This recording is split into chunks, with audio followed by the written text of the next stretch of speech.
सदियों पुरानी अटूट आस्था, गगनभेदी जयकारे और श्रद्धा से सराबोर लाखों आंखें। ओडिशा के पुरी में आयोजित विश्व प्रसिद्ध भगवान जगन्नाथ रथ यात्रा का दृश्य हर बार की तरह इस बार भी अलौकिक था।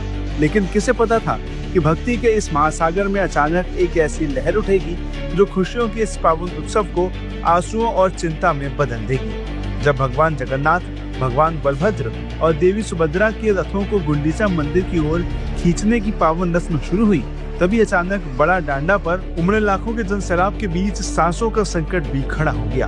देखते ही देखते चारों तरफ अफरा तफरी मच गई और आस्था के ये उत्सव एक बड़ी मानवीय त्रासदी के मुहाने पर आकर खड़ा हो गया।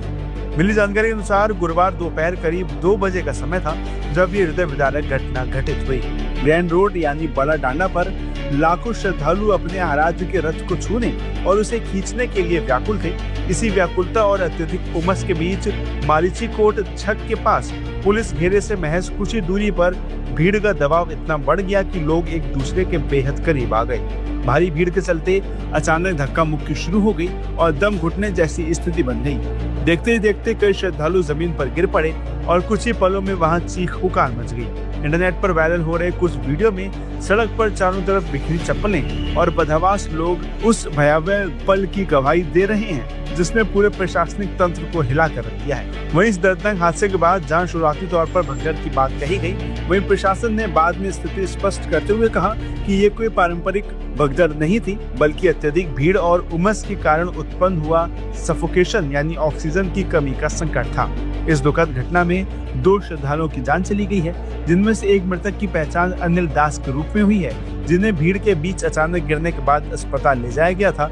इसके साथ ही दम घुटने से एक महिला श्रद्धालु की मौत की खबर भी सामने आई है। इस अचानक मची अफरा तफरी में करीब 200 से अधिक श्रद्धालुओं को सांस लेने में गंभीर तकलीफ और बेहोशी की हालत में तुरंत पुरी जिला मुख्यालय अस्पताल और नजदीकी चिकित्सा शिविरों में भर्ती कराया गया, जहां डॉक्टरों की टीमें लगातार उनका इलाज कर रही हैं। वहीं इसी बीच सबसे हैरानी और सबसे बड़ी बात ये रही कि लाखों लोगों के इस अभूतपूर्व हुजूम के बीच भी श्रद्धालुओं ने मानवता का परिचय दिया और भारी भीड़ होने के बावजूद तुरंत रास्ता बनाकर एम्बुलेंस को समय पर अस्पताल जाने का मार्ग दिया।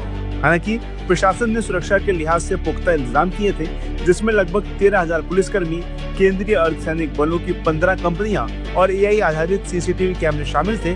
लेकिन इस हादसे ने बड़े आयोजनों में भीड़ प्रबंधन और सुरक्षा मानकों की संवेदनशीलता को एक बार फिर सबके सामने लाकर खड़ा कर दिया है। ऐसे में आखिर ये पूरा हादसा कैसे हुआ, भगदड़ के दौरान कैसी परिस्थितियां बनी, चश्मदीदों ने INS से बातचीत करते हुए सब कुछ बताया है। It is totally unfortunate. Right now, Puri Medical has received around 350 trauma and non-trauma cases. 2 persons are died. I think the system was totally collapsed. I demand Honorable Chief Minister should provide all the assistance to the 2 deceased person, and all the trauma cases should be shifted to Bhubaneswar for further treatment, for the higher treatment. And non-trauma cases, case to case, government should give, extend all support for their medical care first. Cuttack से आया था, मेरा 4 दोस्त साथ मिलकर आए रथ यात्रा देखने के लिए। ओके। यहाँ पर आने के बाद वो मंदिर के पास वो ज़्यादा भीड़ लोग जब हो गया तो दड़ चकट हो गया। दड़ चकट होने के बाद तो पुलिस हमको भगा दिया। बाद में पता चला, पुलिस को पूछा वो कितना लोग घायल हुए थे, उसको हॉस्पिटल लेके आया। बाद में दोनों हॉस्पिटल ढूंढा। हाँ, दोनों हॉस्पिटल ढूंढने के बाद वो मेरा दोस्त पता नहीं पता चलता है कि वो किधर गया। इसके बाद में इसका फ़ोन भी नहीं लग रहा था। अच्छा। सर, मैं ये घटना को घबराता हूँ कि किधर मेरा दोस्त मिलेगा, तो प्रशासन ने हमको मीडिया माध्यम से सूचना देगा तो अच्छा होगा। सर, ये प्रशासन को निवेदन करता हूँ। आज महाप्रभु जी का रथ यात्रा है, तो आज रथ यात्रा में बहुत बुरी तरह से स्टैम्पेड हुआ है। और बुरी बात यह है कि रथ खींचा नहीं गया है, रथ खड़ा है। रथ खींचा शुरू नहीं हुआ है, स्टैम्पेड शुरू हो गया था और पुलिस का कंट्रोल नहीं रहा, प्रशासन का कंट्रोल नहीं रहा, जिसके बदले में 3 आदमी का अभी तक मौत हो चुका है। और 200 से ज़्यादा लोग अब बहुत बुरी तरह से घायल होकर मेडिकल में एडमिट हुए हैं और 3 अनमोल जीवन का मौत हो गया है। और डिस्ट्रिक्ट एडमिनिस्ट्रेशन ने और राज्य सरकार ने इधर नाकाबंदी लगा दिया है, कोई अंदर नहीं जा सकता, कोई जिसका आदमी मरा हुआ है उसको भी उसके पास भी छोड़ नहीं रहे हैं। ये बड़ी बुरी बात है, एक आदमी मरा हुआ है उसके परिजन को भी उसके पास नहीं छोड़ रहे हैं। उसको इधर से राज्य सरकार ने योजना कर रहे हैं कि वो डेड बॉडी को इधर से 20-10 किलोमीटर दूर और एक मेडिकल में लेकर वहाँ पर रफा दफा कर ले, लेकिन इधर जो गणमाध्यम है उनके भय की वजह से वो डेड बॉडी को कहाँ पर ले नहीं पा रहे हैं, एक रूम के अंदर ताला डाल के रखे हुए हैं। अच्छा, आपको कैसे पता चला कि तीनों मौत हो चुकी है?